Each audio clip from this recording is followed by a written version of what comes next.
welcome to Friday's ITV News Meridian. Tonight's headlines in the Thames Valley. Oh my God, it's massive. Dawn's dream home after 7 years on a Reading Council waiting list. But there are thousands more still struggling because of a lack of affordable housing. School children pick up the baton in the race against climate change as the running out of time relay reaches Berkshire. Also coming up this Friday evening. Wasps are part of the British summer, but what are they good for? Well, join me later to find out. And find out why this man bought half a jet plane and put it in his back garden.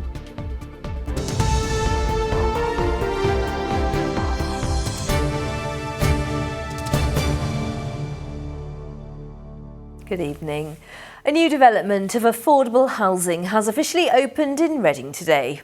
Property prices have fallen nationally, but with rising mortgage rates and a housing shortage, owning a home in the Thames Valley is still out of the question for many. The council says it's investing more than £110 million to provide 400 properties by 2025.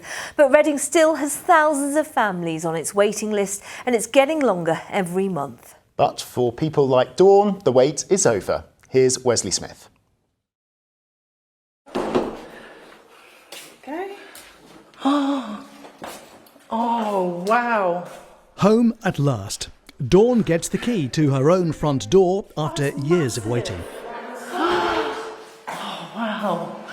It's huge. Oh, you don't understand what this means to me. I've just been living in a mouldy flat for 7 years. This is just out of this world. I'm so happy. Seeing Dawn's reaction makes 3 years of planning all worthwhile for the project team. A very emotional day. That 3-year period coming to fruition today, I can feel the emotions building up myself. That's going to change her life because we've built in things into the property that are going to benefit her, whether that's level access showers, photovoltaics on the roof, air source heat pumps. They all come together to provide her with a home and actually an opportunity to thrive in this new community. As the Mayor cut the ribbon on the North Street development in Reading, the first 37 of 400 planned affordable houses in the borough, all knew this was a drop in the ocean in meeting demand for affordable housing here. There are currently 3,220 households on the housing register in Reading, with approximately 100 households a month approaching the council for support as they're at risk of homelessness. It isn't adequate. We used to have, when I was first elected, we had 15,000 council houses and flats. We now have 7,000, and there are thousands in poor rented accommodation, overcrowded, poor quality. In spite of the economic stress of recent years, the Thames Valley and surrounding counties are still perceived as thriving places to live, and prices stay out of reach for many first-time buyers in particular. One property website, Zoopla, reports the average semi-detached in Reading exceeds £433,000. Another, Rightmove, says in neighbouring Oxfordshire it's £452,000. However, figures released today by the Halifax show average prices nationally are starting to fall. But even as they do, mortgage rates have steadily risen, and there appear to be fewer affordable deals. Oh, wow. Look at that shower. Councils say they're working flat out to cope with demand for housing people can afford. But for many, for the foreseeable future, having a home of their own and realising a dream like Dawn remains just that, a dream. Wesley Smith, ITV News. A serving Thames Valley police officer has been summoned to court in relation to a sexual assault. Sergeant Luke Winton, based at Loddon Valley Police Station, will appear in connection with 8 counts of sexual assault on July the 19th. The offences are alleged to have taken place on the 10th and 11th of December last year. Sergeant Winton is currently suspended. A man has been jailed for more than 3 years for a rape in Bicester. 22-year-old Jarrett Good attacked the victim, a girl in her teens, while she was sleeping in December 2019. A litter of 4 kittens discovered hiding amongst recycling waste in a skip in Witney in Oxfordshire are almost ready to be rehomed. The 6-week-old kittens were spotted by workers at B&D Transport Recycling Centre when they went to empty the skip. Staff removed the kittens from piles of cardboard and after being checked over by vets, they're being looked after by the RSPCA. They have been named Ollie, Felicity, Pepper and Serendipity. Now, the UK had the hottest June on record, prompting further concern about global warming. Today, the issue of climate change was highlighted in Reading as school children took part in a relay race. It was one leg of the British Running Out of Time Climate Relay, which has already seen thousands of people up and down the country take up the baton to raise awareness and inspire action. Nikki Woodcock reports. Passing the climate change baton to the next generation. These school children learnt all about the issue today as the relay came to Reading. You see all these things in the news, climate change is irreversible and it's inevitable, but we mustn't lose hope. And I feel with future generations coming through, especially at Reading School, we can raise awareness and take action against climate change, and it really isn't a climate emergency. At Reading School, we're making the pledge to put sustainability and climate action into our annual operational plan to be part of our priorities. We believe that our students have the right to flourish in the future, and that includes taking action now. The children heard a speech from a former student taking part, learning what they can do to make a difference. I think sport is a powerful way of spreading a message, and we want to spread the message that we are running out of time on climate change, and therefore I just wanted to get involved and spread the word to my old school and to everyone that we're going to meet today along the way. The baton is travelling 2,661 kilometres through 50 major towns and cities like here in Oxford yesterday. The hope is it will start conversations and inspire change. We hope that, for example, every school we go to, we leave a lasting memory. We understand that schools, of course, are already doing a lot on this issue. But the wonderful thing about a relay is it provides a moment of time. So something really memorable to hopefully impact and positively inspire the students. But I also want to change the narrative a little bit. Imagine a world where, the air is clean, the water is clean, the climate is such that people can produce enough food to eat and live where they live rather than having to migrate anywhere. These are the things that I hope that everybody, even those people who don't really buy into or care about climate change, think, oh yeah, that's a great world, that's a better world, that's something we're all prepared to invest in and sacrifice for. We're approaching the 1.5 degree limit, which is enshrined in international agreements as being a dangerous point for climate change. There is a pathway forward for us to have net zero by 2050, to take real action here. What we need is a sense of urgency and a sense of many of those actions being joined up across government. The relay is heading to Aylesbury, Maidenhead, Cookham and Windsor Castle tomorrow, completing its tour in London on Tuesday. Nikki Woodcock, ITV News, Reading. You're watching ITV News Meridian in the Thames Valley. Plenty still to come. Yes, blue skies and calm seas, and here on the beach, it's time for sand polo. I'll be here with more. And will the rain stay away this weekend, and will the temperatures remain high? I'll have the weather details where you are. And remember, you can find more news from across the Thames Valley on our website. You can phone us and you can follow us on Facebook, Twitter and on Instagram.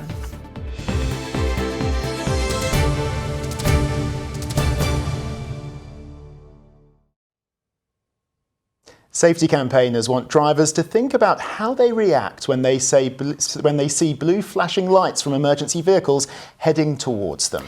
They say many people just stop in the middle of the road, and that makes it harder for the police car, fire engine or ambulance to get through. Here's James Webster.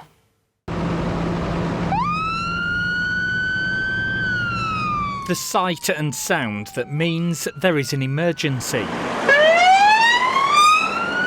But what do you do as a driver when you see the blue lights?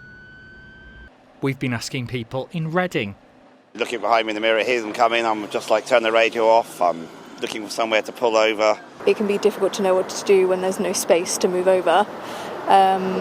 So I'd say that's the only time I'm a bit concerned. Try and immediately get out of the way onto the verge or wherever. I mean, Reading's got the Berkshire Hospital in the middle of the town, so you quite regularly find an ambulance coming behind you. If you go in that direction, usually the police. So yeah, your instant response is get out of the way. So left at the lights, please. All police, ambulance and fire service drivers are specially trained. That's good speed through there, nice one. Part of that learning is how to deal with other motorists' reactions, which can, at times, slow down emergency vehicles. The public do their absolute utmost to get out of the way, but sometimes they do get in the way.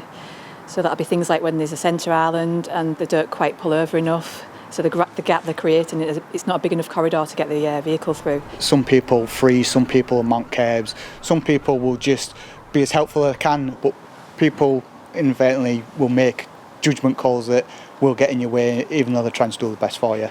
Often there'll be more than one emergency vehicle coming. Listen for different sirens and look all around before moving off. That's why they want drivers to consider how they'd react to blue lights. If you're already at the junction, be patient and wait for it to come past. There are tips in this series of social media videos, such as keeping to the left, opening up gaps in traffic, and when to stop to let vehicles pass, and when it's better to keep moving. Nobody deliberately goes out of their way to cause an issue for an emergency driver or an emergency vehicle, but it's the way that you offer that help can mean the difference between a 5-minute journey or a 10-minute journey for that emergency vehicle.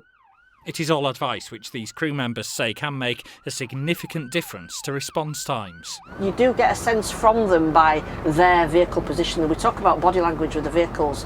We put our truck where we want to be to tell them where we want them to go.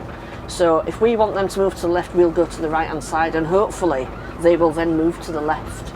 Safety campaigners hope this advice could help 999 crews get to jobs quicker and ultimately save lives. James Webster, ITV News. And the ITV Evening News continues with the national and international news at 6:30. Here's Lucrezia Millarini. Demands for a change in the law from the mother of murdered schoolgirl Olivia Pratt-Corbell. Cheryl Corbell tells ITV News she wants criminals to have to face victims' families at sentencing after Olivia's killer refused to attend courts. Also, teachers in England strike for the second time in a week, with more walkouts likely next term. And Andy Murray resumes his second round cliffhanger, but can he make it past his Greek rival? Join me for those stories and more at 6:30. With summer here, people are out and about enjoying the warm weather. And who knows, perhaps there'll be a picnic or barbecue too. But that usually means an encounter with wasps, arguably an insect that we least like. But experts say wasps are a vital part of our ecosystem and we should learn to love them. Here's Kevin Ashford. It's fair to say wasps have a bit of an image problem. Most of our experiences of them is of a buzzing menace with the potential of a nasty sting. It was hard to find many wasp fans amongst the people we spoke to in Southampton. Well, I personally don't know what good they do, but they haven't done me much harm. I love them, they're alright. It's nature. Don't really have an opinion, to be honest. Part of the ecosystem, I guess. For nature and everything else, they're good, but they can be a pain. Well, love them or hate them, there's no denying wasps are part of the British summer. But what are they good for? Well, I am going to ask an expert, as well as get up close and personal to those little creatures. Professor Serianne Sumner has studied wasps for 25 years. She's even written a book about why we should love them more. Today she's taking me to investigate a wasp nest that's been found in a garden shed in Oxfordshire. So how many wasps are going to be in there? It's hard to say, but it's still very early. So I would say maybe 1,000, 2,000 max. So wasps are nature's pest controllers. They hunt other insects. So, for example, the caterpillars that eat your cabbages or the aphids on your tomato plants. And so a world without wasps would mean that we'd have to use a lot more, well, other ways to control these insects, which often would be pesticides. So wasps are kind of our route towards a much more sustainable, environmentally friendly way of controlling insect pests. There are some 7,000 species of wasps in the UK. As well as their pest control work, the creatures play an important role as pollinators. This is a nest from a tree wasp. Only a handful of wasp species are social ones. They're the sort that annoy picnickers in the late summer.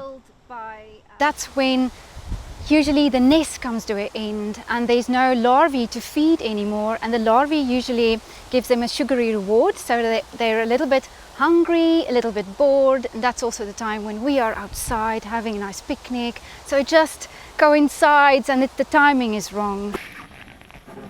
If you do have a close encounter with a wasp, the advice is not to wave your arms or shout. Both actions can make it think you're a predator. There's still a lot to be discovered about wasps. In fact, this nest is set to be rehomed, so the creatures and their behaviour can be studied more closely, and perhaps help us all to learn to love wasps just a little bit more. Kevin Ashford, ITV News. They're definitely important, but they just make me feel like that. Yes, I remember getting stung on a foot as a child by a wasp, and never again. No again. Now, children from a school in Sussex have swapped classrooms for carriages as part of a special educational school trip. Pupils studying at Woodlands Mead in Burgess Hill have been learning all about the benefits of the railways to help them travel by train with confidence. James Dunham reports. Arriving now. There's a train that's not going to stop. Some eager passengers, well, most of them anyway. I'm not really excited to go on a train. You're not? Yeah, because I'm not very interested on trains. I'm looking forward to go to London, and when I haven't go for a few years. I might go past to Wembley Stadium like I did on the FA Cup semi-final. Who do you support? Brighton and Hove Albion. Oh, fantastic. We don't normally do it every day, so it's fun to go on a train once in a while. I just like the sounds, and I like going to different places as well. When you found out you'd be using the train today, how excited were you? I was so excited. My mum told me about it. I was so excited. Station staff helped Ryan Horrod, who has Duchenne muscular dystrophy, to board. The 13-year-old soon in his train-loving element, sparing some time for us. Is this your favourite train? Yes. Why is this important, do you think, for young people to be able to feel comfortable using trains? Because it means they can travel to places that they like. Also, it might help them when they're older to be more independent. Government research suggests passengers with disabilities are concerned about seating, buying tickets and being able to get on and off a train. Harry told us of his apprehension. You're a bit nervous? Yeah. Why are you nervous? Because London is big, people walk fast. The industry, though, is working to be more accessible. The majority of the time, the assistance that we provide goes to plan. Of course, there are those incidences where it doesn't always go to plan, but for us it's making sure that we investigate, look into what went wrong, and we learn from it, and that's where a lot of our support tools that we now have in place are from those incidences. At London Bridge Station, it was time to get off the train to see the ticket machines and how they work. They give you the most common tickets there, but if I wanted a valuable part of train travel. And they're beginning now to look at how they can manage that independently. Some of the students sat a little way away from staff. They were watching their screen on the train to see when their stop was going to be, and they're able to really think about how they would manage without us being present. The real highlight, checking out these giant Morse sculptures placed around London by the charity WizKids, an insight into what's possible with public transport that they'll take back with them to Burgess Hill and hopefully beyond. James Dunham, ITV News. We're getting reports of a large fire in Garrard Street in Reading. Footage online shows plumes of smoke on a development site next to Reading train station. The emergency services have been on site as black smoke was seen coming from the roof of the complex. We'll keep you updated with the latest on our website, itv.com/Meridian. Now, a 300-year-old tapestry has been rehung at Blenheim Palace after a major restoration project. The work, called the Schellenberg Tapestry, was one of 10 in a series commissioned by the first Duke of Marlborough. It's now been cleaned and repaired. Juliet Fletcher has been to see it. Visitors come and go, but these tapestries here at Blenheim Palace are here to stay. Commissioned by the first Duke of Marlborough in the 1700s, this one has been restored and rehung in the first stateroom. The Schellenberg is one of 10 tapestries in the Victories series, and each one depicts a pivotal scene in the Spanish War of Succession. The Duke of Marlborough chose the Wars of Spanish Succession because that was his great victorious battle and the reason why Blenheim was given to him. As a result of the victory, Queen Anne gave him the land that the palace is built on and £250,000 to build the palace. But over the years, the tapestry had suffered some light damage and dust build-up. Emma Telford's first job was to remove the old lining and wash away the dirt. I build a bath, which only has to be quite shallow, but the tapestry lays out flat. It's soaked, and initially quite a considerable amount of dirt is released just with wetting it out, and then there are successive changes of water and sponging, and you roll it up and unroll it, and the whole thing takes a whole day. The tapestries in this series are made of wool and silk. Any threads that have degraded have to be colour matched and repaired, and any splits filled in. Also, what's happened over time is that these have been repaired before, and so you can see areas like that where the colour isn't quite matching. That's a little repair. It took around 9 months for the project to be completed and the tapestry rehung. It's always so satisfying to see a tapestry come back from conservation and to know that it's going to be safe for the future. The conservation work began in 2008 and there are 4 of the sets still to do, preserving a little bit of history for the future. Juliet Fletcher, ITV News, Blenheim Palace. Now, thousands of people are expected on the beach at Sandbanks this weekend to watch the sand polo. The event kicked off this afternoon and has become a regular fixture on the Dorset social scene. Now in its 16th year, as well as the arena polo, visitors will enjoy a stunt riding act and a charity race in aid of Lewis Manning Hospice. You know, the sand's a bit deeper, it's heavier, it's a smaller field, and we play with a bigger ball. And the whole thing it's a lot of fun out there, and it's quite competitive and quite physical out there. Do you think the horses enjoy it? I think they love it. I mean, how often do you get to come and play on the beach and be out there? I think it's very different for it. It takes a bit for them to get used to it because they don't do it that often. But, you know, it's a bit deeper, a bit harder work maybe for them, I would say. Lovely weather for it. Now, most holidays start when you get off the plane, but 400 people are queuing to board an aircraft in Hampshire that's going nowhere. University lecturer and entrepreneur Stephen Northam has put the front half of a 1960s Boeing 737 in his back garden and converted it into a holiday let. Kerry Swain has been to see Steve and his plane near Marwell Zoo. Found the plane on eBay, as with most quirky random objects. The main driver's fun, it'll be a laugh, that'll be an interesting project. And then there's a business driver to it as well. It cost £5,000, which seemed like a bargain for half a plane really. So these are the original aircraft stairs used to board the plane. I expect many thousands of people have probably walked up these in their time. Oh, how do we get in? Well, most people would use a code, but I've got a microchip in my hand, which opens the door. So, welcome aboard. Wow. I tried to keep most of the original fixtures and features sort of in the plane, didn't want to take too much out. Overhead lockers, we've got them. We've even got the original oxygen masks I found kicking about. And you've put in beds? Yep, day beds. So a couple of beds, we've got TVs, we've got Xboxes. Kitchen. Little kitchenette, shower, toilet. Yeah, it was quite a task. It was about 3 months of work. I did it single-handedly on my own. Yeah, but enjoyed it, good fun. So. But that's not your day job?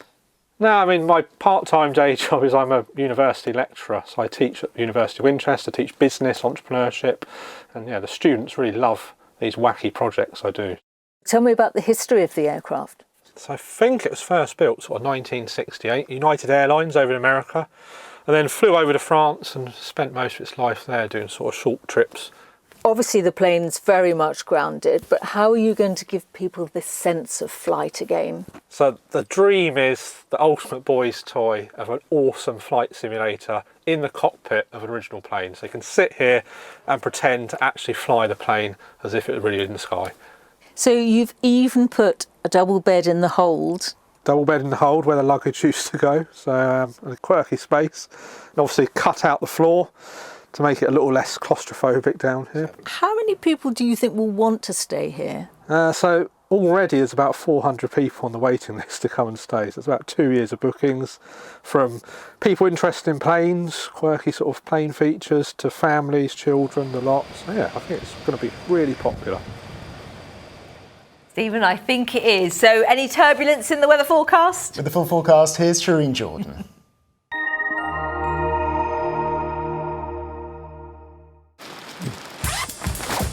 Whatever the weather, it always feels like home. Valent Heat Pumps and Boilers sponsor ITV Meridian Weather.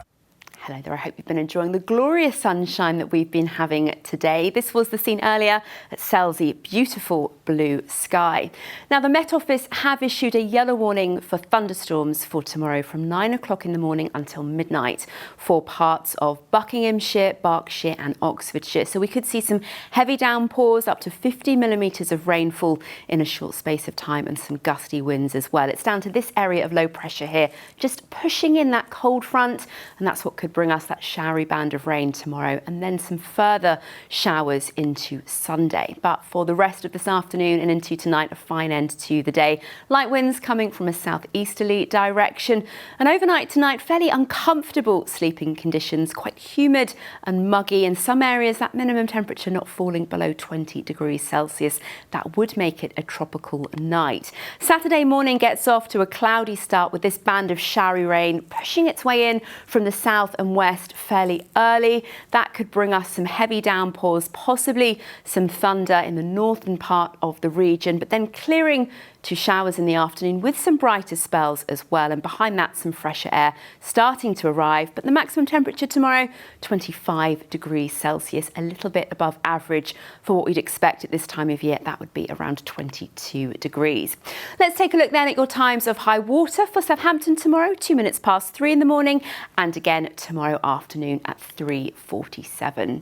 Here's your outlook heading into the weekend. Showery outbreaks of rain, further showers into Sunday, and unsettled conditions continuing into Monday. Valent Heat Pumps and Boilers sponsor ITV Meridian Weather.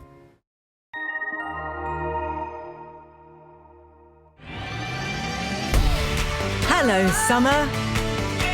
Piri sponsors ITV Pollen Count.